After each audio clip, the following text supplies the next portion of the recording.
பட்டாடை தொட்டாட தென்றல் துணிந்து பக்கம் நடந்தது என்ன? பட்டாடை தொட்டாட தென்றல் துணிந்து பக்கம் நடந்தது என்ன? உயிர் காதல் தலைவன் காவல் இருக்க தொட்டு இழுப்பது என்ன?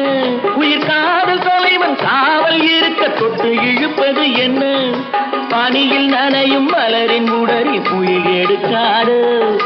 ஒருவன் மடியில் மயங்கும் பொழுது சுகம் பிறக்காது.